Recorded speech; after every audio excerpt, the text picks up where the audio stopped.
a tela aqui.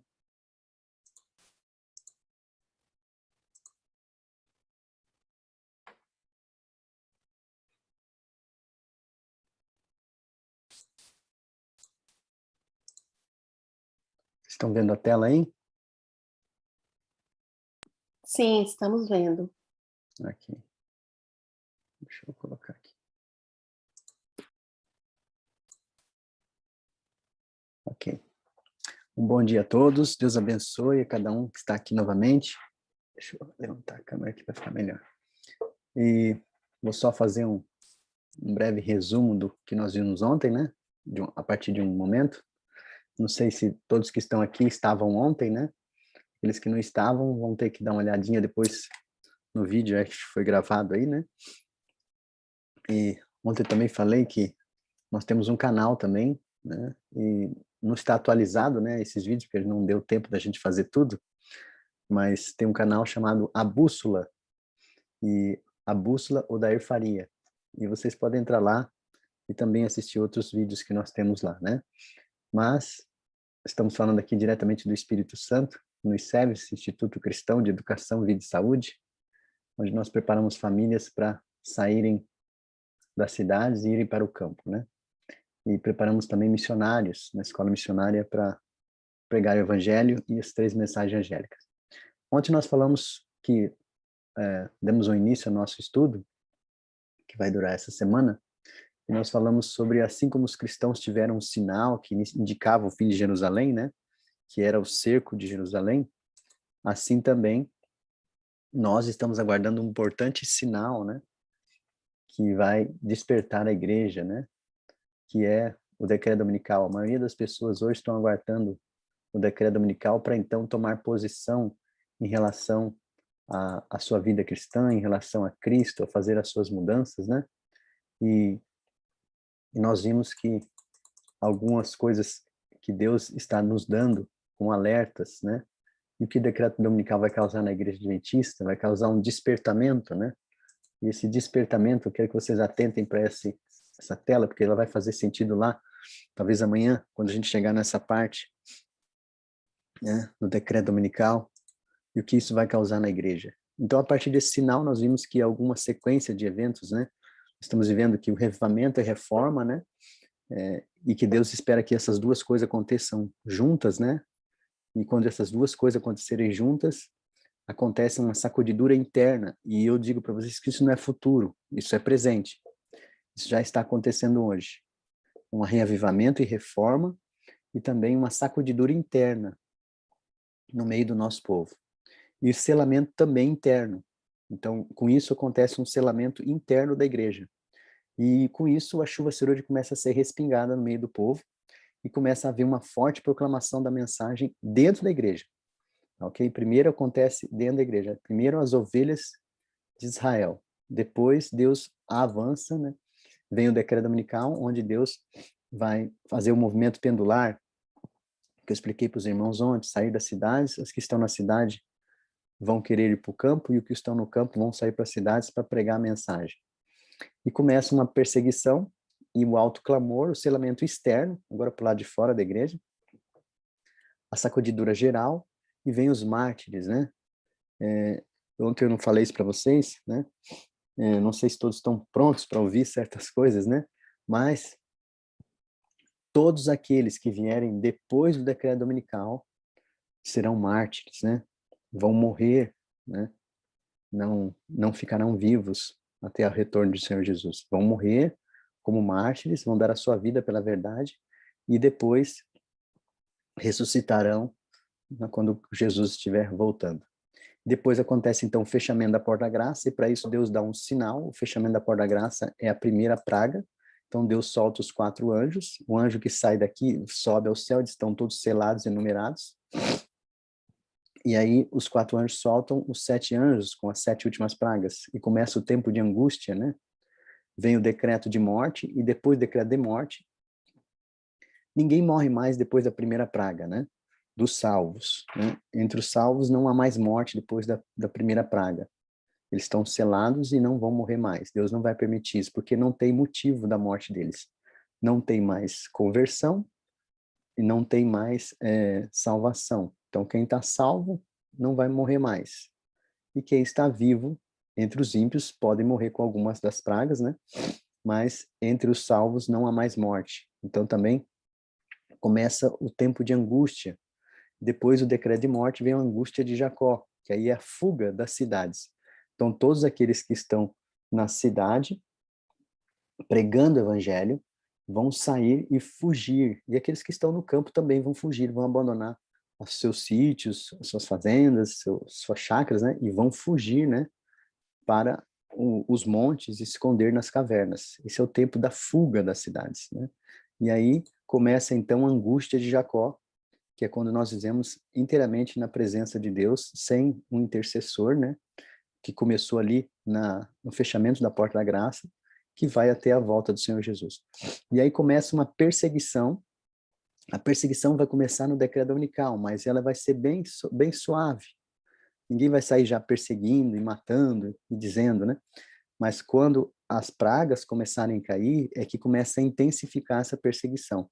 Então, existe aqui um tempo entre o decreto dominical e a primeira praga, que vai ser um tempo mais, como se diz, nossa linguagem hoje, mais light, né?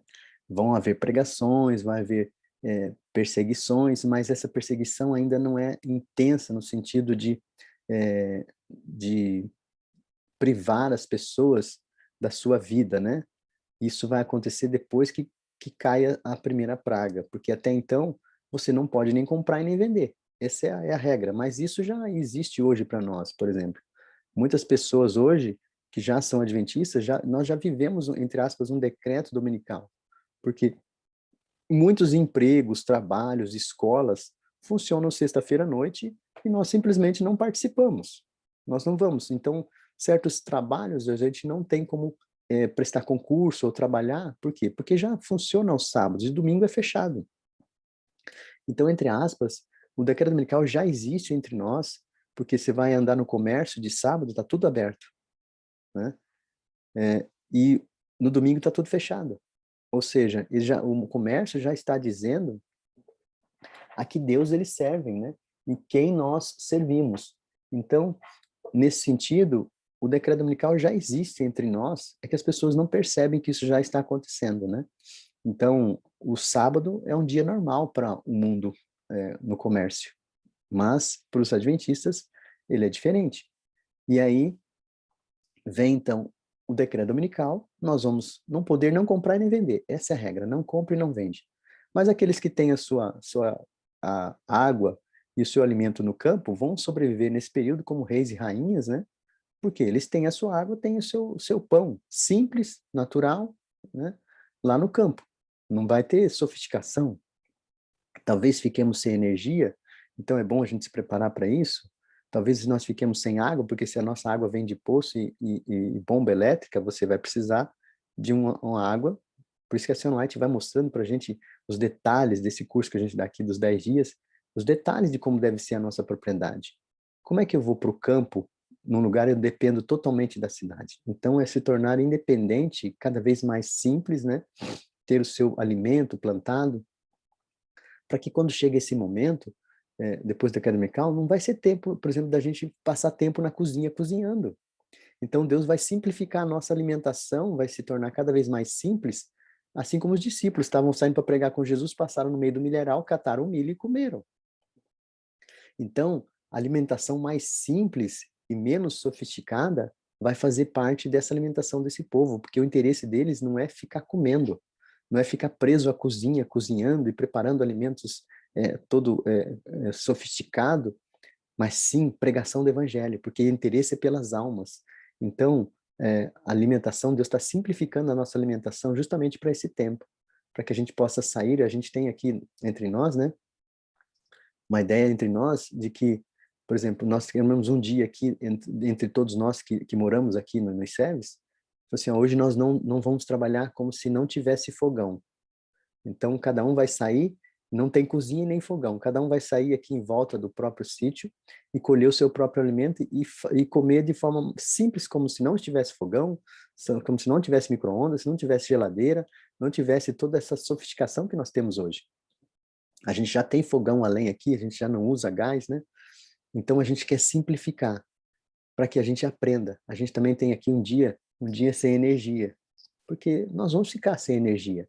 Como é que você faz sem energia na sua casa hoje? Como é que você sobrevive aí? Porque vai chegar esse tempo, se você não pode comprar e nem vender, você também não vai poder comprar energia. Então você vai ficar sem energia. Então nós devemos nos preparar para isso. Então Deus está nos levando a um funil de preparação. Então nós vamos ver aqui que a questão não foi sábado, foi a preparação, não se prepararam para esse momento. E o que Deus está nos levando hoje é para nos prepararmos, para a gente chegar a esse momento e estarmos prontos para passar por essa prova.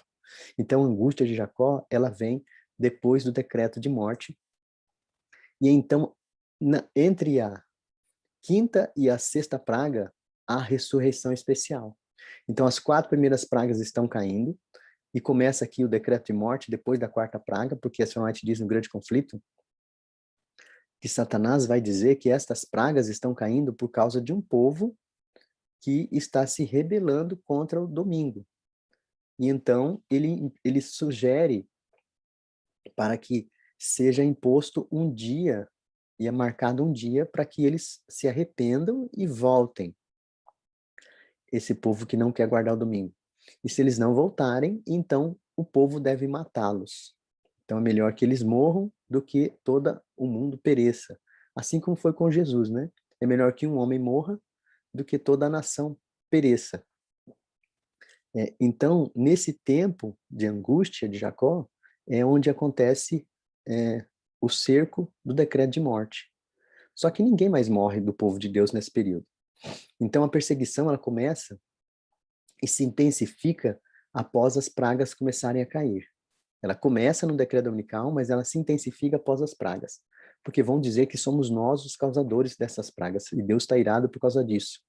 Então, na quinta praga, Deus anuncia o seu dia e hora e acontece a ressurreição especial. E depois da quinta praga, não tem mais perseguição.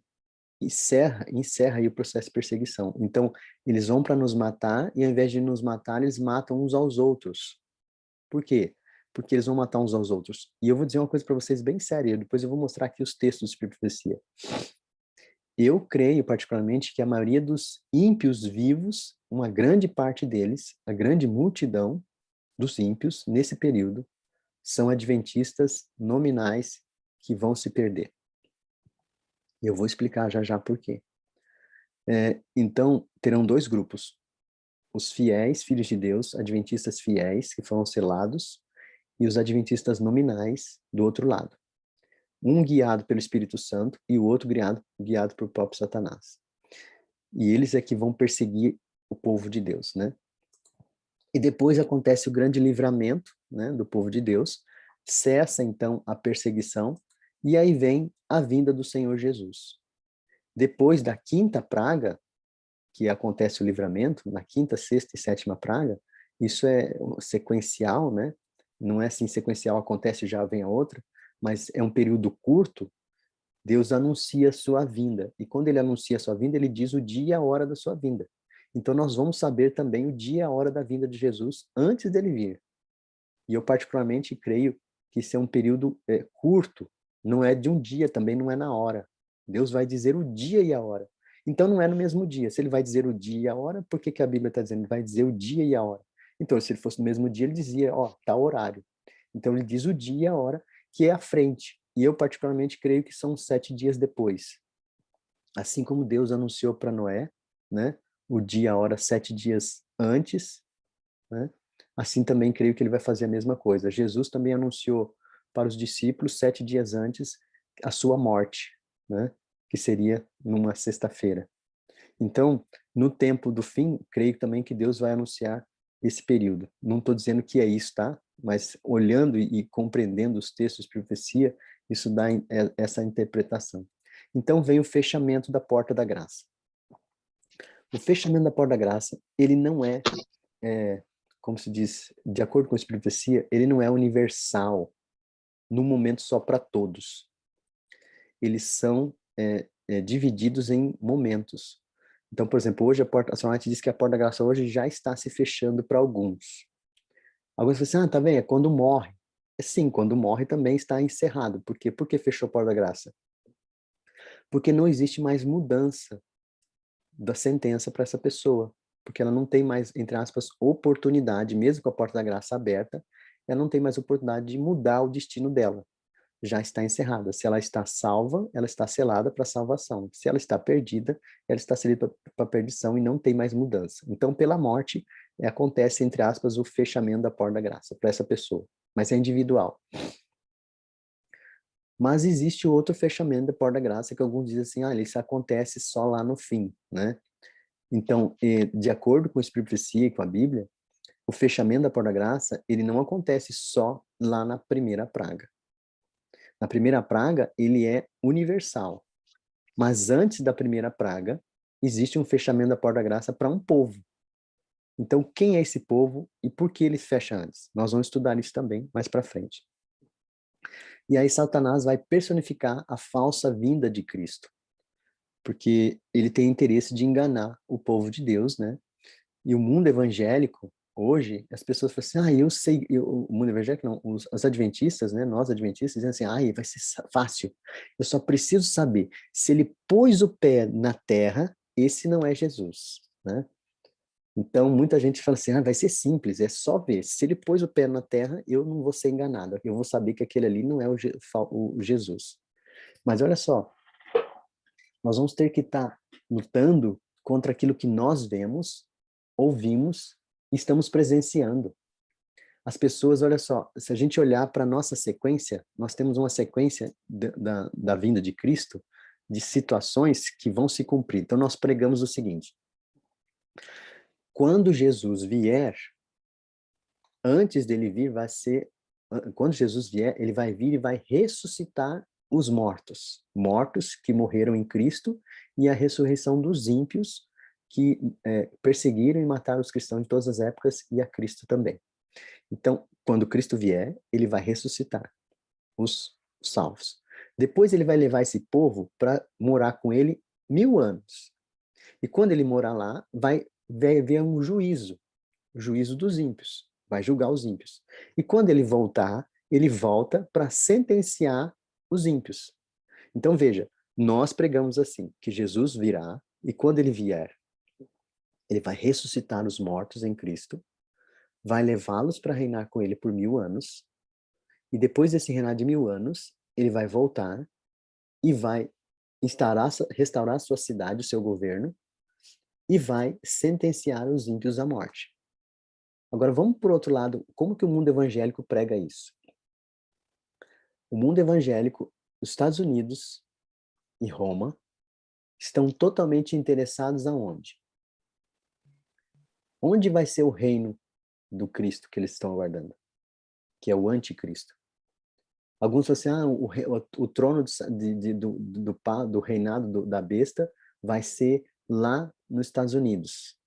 Outros falam assim, não, vai ser lá no Vaticano. Eu, particularmente, olhando o Espírito de Profecia, o trono do anticristo não vai ser nem nos Estados Unidos, nem em Roma. Será em Jerusalém. E se vocês olharem, o mundo protestante evangélico diz que Jesus vai vir, e quando ele vier, ele vai reinar em Jerusalém, literal, ele vai ressuscitar os mortos em Cristo, vai instaurar um reino de paz por 1 milênio, lá em Jerusalém, e aqueles que forem, entre aspas, aqueles que acreditam na transladação, né, foram transladados, né, que é que eles chamam de, esqueci o nome agora, que o mundo evangélico prega. Arrebatamento? Arrebatamento, isso mesmo. Quando eles entenderem que o arrebatamento, eles foram arrebatados para morar em Jerusalém, vai haver a ressurreição, então, eles vão instaurar um milênio de paz, e lá em Jerusalém eles vão julgar os ímpios. Então, olha só o que vai acontecer. Satanás vai vir, vai fazer o falso Cristo, e aí o mundo ateu, a única coisa que eles precisam para acreditar em Deus é ver. Eles vão estar vendo o Cristo, o falso, ele vai estar entre o povo, vai estar fazendo curas, milagres, e a Sra. White diz que Satanás e os seus anjos vão falsificar pessoas. Então, aqueles que morreram vão ressurgir em forma da mesma pessoa, com o mesmo tom de voz, com as mesmas vestes, sabendo de coisas que só aquela pessoa sabia. Ou seja, a ressurreição, entre aspas, falsa ressurreição, vai estar acontecendo por falsificações de pessoas. E olha só, isso é muito sério, as pessoas não percebem isso. Satanás vai falsificar a ressurreição dos discípulos. Olha só, vai falsificar a ressurreição de pessoas do passado. Agora pensa numa coisa. Você está preparado para ver a falsa Ellen White, o falso Tiago White, que vai aparecer para nós e dizendo que o sábado foi mudado para o domingo e que nós interpretamos errado a profecia, que a forma de interpretação correta é a forma que o evangélico predisse? Então, o Cristo já está entre nós. Eles vão estar dizendo, o Cristo já está aqui, vocês estão dizendo que Cristo vai vir. Não, esse não é o verdadeiro, esse é o falso, esse é Satanás. Imagina como o mundo evangélico vai tratar você. Você dizendo que o Cristo que eles estavam aguardando é Satanás. Se hoje, se você falar mal, entre aspas, de um espírita, que é, por exemplo, Chico Xavier, você vai ser estilizado. Então, veja, o falso Cristo vem, que é Satanás, ele pisa a terra, ressuscita, entre aspas, os ímpios, que ele falsifica, entre aspas, pessoas, ele se personifica de pessoas que morreram, ou seja, já está acontecendo uma ressurreição. A gente está preparado para ver a ressurreição das pessoas por aí, mas a gente não está preparado para ver, por exemplo, Tiago White, Ellen White, José Bates, sendo, entre aspas, transfigurado por anjos maus e aparecendo a nós. Porque se ele vai fazer dos discípulos, você acha que não vai fazer para nós, sobre os mileritas? As pessoas estão preparadas para outras coisas. Então, o falso Satanás vai falsificar a vinda de Cristo, vai instaurar o milênio de paz.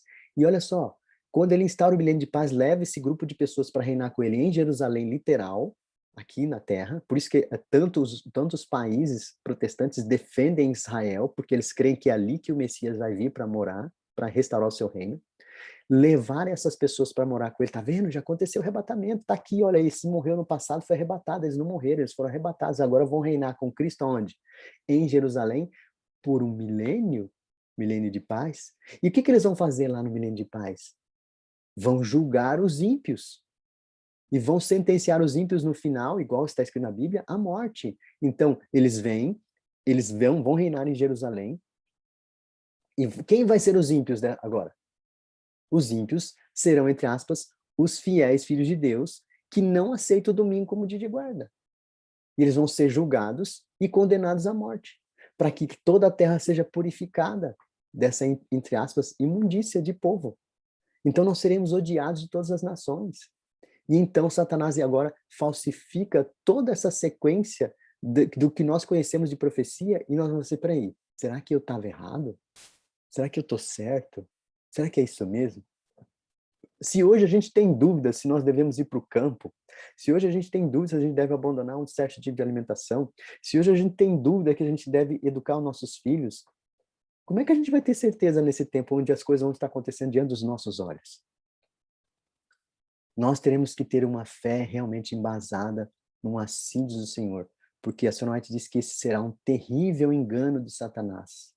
E as pessoas estão achando que isso vai ser simples, é só olhar e ver que ali, olha, ele pisou na terra, não vou ser enganado.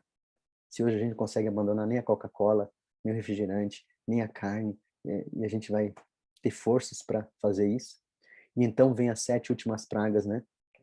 Nessa sequência, as pragas da ira de Deus, né? Satanás vai tentar, entre aspas, falsificar essas pragas, né? Mas Deus vai derramar essas pragas, é a ira dele, e a perseguição do povo de Deus. E depois vem, então, como disse lá, o decreto de morte. E o decreto de morte vem para aqueles que não aceitam o domingo como dia de guarda e não adoram, entre aspas, a besta. É interessante que essa linguagem de Apocalipse, ela não vem de hoje, né? Ela vem lá do Éden. Quando nós olhamos para o Éden, nós temos lá no Apocalipse, nós temos o dragão, a besta e o falso profeta. Lá no Gênesis, esse não foi tirado no nosso tempo, foi tirado lá no Gênesis. Lá na árvore da ciência do bem e do mal, quem estava lá? O dragão. Não era Satanás que estava lá? E aí ele usou o que para falar com a mulher?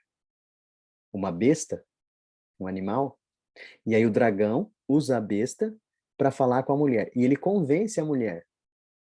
Ele engana a mulher. Então o dragão usa a besta e a mulher. E aí quando ele usa a besta e engana a mulher se torna o quê? Um falso profeta. E vai pregar para quem? Para Adão, para levar Adão à queda. Então nós temos lá no Éden o dragão, a besta e o falso profeta. E aqui no Apocalipse essa é a linguagem do Gênesis. O dragão, a besta e o falso profeta. Mas o que Satanás usou para enganar o falso profeta? Não foi o apetite? Não foi a alimentação? Então por que as pessoas hoje são tão reticentes, são tão rebeldes contra a mensagem que Deus deu para esse povo sobre alimentação e apetite? Porque nós queremos ser enganados pela besta? Será que nós vamos deixar ser enganados pela besta? As pessoas, eu fico olhando, as pessoas ficam olhando assim, olha o movimento do Papa, olha o movimento do... Irmãos, a gente tem que saber como é que está a nossa vida. Como é que nós estamos, como é que está o nosso caráter. Se nós estamos prontos ou não para ser selados. E aí, como eu disse para vocês, a alimentação não é salvação pela soja. É instrumentos que Deus nos dá para a gente não ser enganado nesse tempo. E aí o sol aparece à meia-noite, né? Todos esses textos que eu estou falando para vocês, tá ali as citações, o grande conflito, onde está escrito, né? Está aqui em Grande Conflito, página 642. O sol se aparece à meia-noite, ou seja, as trevas e vem a luz, né? Para mostrar o quê? Porque o que vem a seguida? Porque o que vem a seguida é uma mão misteriosa que surge segurando as tábuas da lei e apontando para o quê? Para o quarto mandamento. Eu quero perguntar para vocês, quantas vezes essa mão surge na história? Essa mão surge na história. Alguns falam assim, não, são 2 vezes. Ai, foram 3 vezes. É o máximo que eu já vi, né? Alguns falam assim, ai, foi quando Jesus escreveu lá na areia, né? Então são 4. Essa mão surge na história 6 vezes.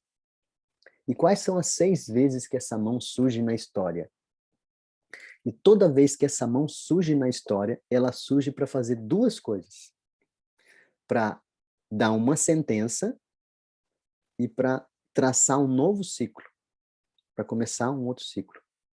Então, toda vez que a mão surge na história, ela faz essas 2 coisas, dá uma sentença e segue abre um novo ciclo. Então vamos ver qual foi a primeira vez que essa mão surgiu na história. E ela traçou uma sentença e abriu um novo ciclo. A primeira vez que essa mão surgiu na história, ela surgiu lá no dilúvio. E lá no dilúvio, essa mão misteriosa aparece e ela fecha a porta da arca. E ela, eu tô vendo uma carinha aparecendo ali. Pode entrar, filhinho. Vem cá com o papai. Vem. Fecha a porta aí, tá bom? Fecha a porta. Aqui os meninos acordam cedo, viu, irmãos? Vem cá com o papai. Vem. Isso. Mas vai ficar quietinho, tá bom? Tá? Quietinho aqui com o papai. Então, esta mão surge a primeira vez no dilúvio, quando Deus diz para Noé, entra na arca, e Noé entra com a sua família, 7 dias antes, e Deus vem, a mão de Deus vem e fecha a porta da arca. Deuteronômio diz que essa mão era a própria mão de Deus, fechou a arca, e ninguém podia abrir, e ninguém podia mais mexer na porta. Então, todos aqueles que estavam vivos do lado de fora da arca, receberam uma sentença de morte eterna. Eles iam morrer a primeira morte, e vão morrer de novo a segunda morte. Então, eles foram sentenciados. Então, Deus, nessa mão, deu uma sentença. E ela traça um novo ciclo, que é uma nova oportunidade para o mundo e para a família de Noé. Essa é a primeira vez. Qual é a segunda vez que essa mão surge na história? Essa mão surge na história a segunda vez, lá com o povo de Israel no deserto. A mão de Deus escreve as tábuas da lei com o seu próprio dedo. Quando Moisés desce do monte com essa lei, ele dá uma sentença e traça um novo ciclo. Porque olha só, até então, os primogênitos é que seriam os sacerdotes no santuário. Então, todo primogênito de toda a tribo, língua, daquela época, toda a tribo, né, toda a tribo de Israel, das 12 tribos, seriam sacerdotes no santuário. Como só os levitas não participaram da adoração ao bezerro, Deus disse agora, não mais os primogênitos, mas só os levitas, porque não se corromperam na adoração do bezerro. Então Deus vai traçar um novo ciclo com o povo e vai sentenciar à morte todos aqueles que adoraram o bezerro e que não se colocaram do lado de Deus na hora que tiveram a oportunidade, quando Moisés, aqueles que estão com Deus, se junte-se a mim, aqueles que não estão com Deus, fiquem do outro lado. Então vem uma sentença de morte, e é uma sentença de morte eterna, porque não foi uma morte, uma primeira morte. Foram mortos e morreram sentenciados à morte por rebelião, porque tomaram posição. Essa é a segunda vez. A terceira vez que essa mão surge na história bíblica, ela surge lá em Babilônia. Babilônia está dando uma festa no palácio, e lá nesse palácio, o rei está zombando de Deus. E ele passa a linha da misericórdia de Deus, ultrapassa a linha da misericórdia de Deus, e recebe agora uma sentença. E ele diz, mene, mene, tekel, um farsim, pesado foste e achado em falta. Ou seja, Deus sentenciou à morte todos aqueles que estavam dentro daquele salão, mais de 1000, dentro do salão de festa de Belsazar, inclusive o rei, à morte eterna. Ou seja, eles foram sentenciados à morte. Daniel foi chamado, e Daniel, quando entra no palácio, o grande conflito, o Senhor diz que Daniel, quando entra no palácio, decifra, então, o que está escrito lá e fala para o rei, olha, o seu reino foi pesado e foi entregue. Você perdeu o seu reino. Então, a Senhor diz que, então, a porta do salão se abre com os soldados de Ciro, eles entram e matam a todos, menos Daniel. Todos são mortos ali. Então, eles foram sentenciados à morte eterna, morreram a primeira morte ali, e estão selados para ressuscitarem e morrerem no fim, novamente, como perdidos. E Daniel segue em frente, e Deus traça um novo ciclo, destituindo Babilônia e levantando o Império Medo-Persa, com Ciro. Então, Deus traça uma sentença, dá uma sentença e traça um novo ciclo. Essa é a terceira vez que essa mão surge. E qual é a quarta vez que essa mão surge na história? De novo, ela vai traçar um novo ciclo e dar uma sentença. Quando Cristo morre na cruz, uma mão misteriosa rasga o véu de alto a baixo, dizendo, está encerrado o processo do santuário terrestre, vai iniciar um novo ciclo no santuário celestial agora, que não é mais feito por homens, mas feito pelo próprio Deus. E ele sentencia ali Pilatos, os sacerdotes judeus que não aceitaram a Cristo, que se rebelaram contra Cristo. Pode entrar, Pedrinho. Ai, você, Julinha? Desculpa. Vai lá com a tia Julinha, tá bom? Só um minutinho, irmãos.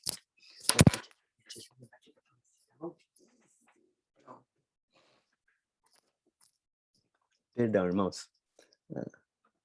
A Julinha, a aluna que veio ficar com os meninos, que a minha esposa já está lá para a cozinha, lá, preparando o alimento para os alunos. Então, agora está sentenciado a nação judaica no sentido de que elas perderam, né, os oráculos de Deus. Deus vai passar isso para os gentios e os cristãos que vão se levantar. Então Deus sentencia e traça um novo ciclo, começando a igreja cristã. E qual é a quinta vez que essa mão surge? A quinta vez que essa mão surge, desculpa, é exatamente essa que nós estamos vendo na tela aí, que é quando o povo de Deus não, os ímpios do tempo do fim, recebem agora o selo da perdição eterna. Eles já estão selados, mas eles não sabem disso, que eles estão perdidos. Eles acham que estão entre os salvos. Então Deus agora vai mostrar para eles o quarto mandamento. E quando ele faz isso? Isso ele faz entre a quinta e a sétima praga, que é quando surge a lei de Deus, mostrando para eles o quarto mandamento, que eles estão perseguindo o povo de Deus, e agora Deus vai mostrar para eles que o quarto mandamento que eles rejeitaram vai os condenar agora. Então eles vai mostrar a condenação deles e vai começar um novo ciclo, lembra que eu falei para vocês que a partir dali não tem mais perseguição? Isso aqui acontece quando Satanás instiga o mundo ímpio a marcar o dia e hora para matar o povo de Deus. E quando eles vão para matar, então Deus intercede com essa aparição da lei de Deus e mostrando então o quarto mandamento. Isso é para os ímpios. Agora, existe uma sexta mão. E esta sexta mão, para mim, é a mais terrível de todas, porque ela tem relação direta comigo e com você. Por que ela tem relação direta comigo e com você? Porque esta mão vai aparecer somente para os adventistas nominais que vão se perder. E quando essa mão aparece para os adventistas nominais, é uma cena terrível. Você pode falar assim, irmão, mas eu nunca vi falar isso, eu nunca vi falar sobre essa mão terrível que aparece. Mas eu vou mostrar para vocês como é que essa mão vai surgir e o que ela vai fazer nos adventistas nominais e que vão se perder. Que, entre aspas, por isso que eu digo para vocês que esse será um grande número dos ímpios no tempo do fim, são adventistas nominais que acham que estão salvos, mas estão perdidos. Eles estão vivendo no tempo do fim, eles não receberam pragas, então eles podem dizer assim, também nós estamos do lado de Deus, e nós estamos preparados para ver milagres acontecerem no mundo evangélico, né? Então, assim, Satanás tem falsificado, entre aspas, esse falso derramamento do Espírito Santo no mundo evangélico, com curas, com dons de línguas, né? Com ressurreições, né? Mas a gente não está preparado para ver irmãos nossos curando, tendo dom de línguas e fazendo, entre aspas, ressurreições. E eu digo para vocês que quando eu leio Espírito e Profecia, fica bem claro que a senhora está mostrando que os adventistas nominais que não serão salvos, estarão vivos, serão, primeiro, os piores perseguidores do povo de Deus, e são eles que vão fazer milagres, que, se possível, descerá fogo do céu. Mas, irmão, nunca parei para pensar nisso, pois você precisa ler, então, esses textos do Espírito e Profecia para você entender isso. Porque fica bem claro ali que esses que vão chegar a dizer para Jesus, Senhor, não curamos em teu nome, em teu nome não expulsamos demônios. A senhora te deixa bem claro que estes não são, entre aspas, o mundo evangélico, não. É também o mundo evangélico, mas ela está falando ali de uma classe de adventistas do sétimo dia que não vão ser salvas, estarão perdidas, estarão enganadas por Satanás, achando que estão fazendo a vontade de Deus, mas na verdade estão do lado do inimigo. E eles vão fazer curas, milagres e dons de línguas. E Satanás vai dizer isso para você, nós estamos fazendo cura. Vocês não estão... Cadê a cura que vocês estão fazendo? Nós estamos com o Espírito Santo. Vocês não estão com o Espírito Santo. No Espírito Santo, lá no Pentecostes, no passado, eles fizeram curas. Cadê as curas que vocês estão fazendo? E aí, irmãos, nós vamos ter que dar conta da nossa fé. Ver, porque nós vamos... Eu queria que você abrisse a sua Bíblia em... Deixa eu ver aqui, acho que o texto é Isaías. Deixa eu ver se é Isaías. Isaías, capítulo 11. Como que nós vamos ter que agir nesse tempo? Verso 2, assim, e repousará sobre ele, está falando de Jesus aqui, mas isso aqui a gente vai aplicar para nós no tempo do fim. Repousará sobre eles o Espírito do Senhor. Vai ter um derramamento do Espírito do Senhor no nosso tempo, não? Uma chuva serôdia? Então vai repousar sobre os salvos também o Espírito do Senhor. O Espírito de sabedoria, né, aqui, mas eu quero que vocês vão para o verso 3 agora. E nós vamos deleitar-nos no temor do Senhor, e nós não julgaremos segundo a vista dos nossos olhos, e nem repreenderemos segundo o ouvir dos nossos ouvidos. Ou seja, nós não vamos ser guiados pelos nossos sentidos. Aqueles que hoje se deixam ser guiados pelos seus sentidos serão enganados. E os nossos sentidos, irmãos, é muito sério isso.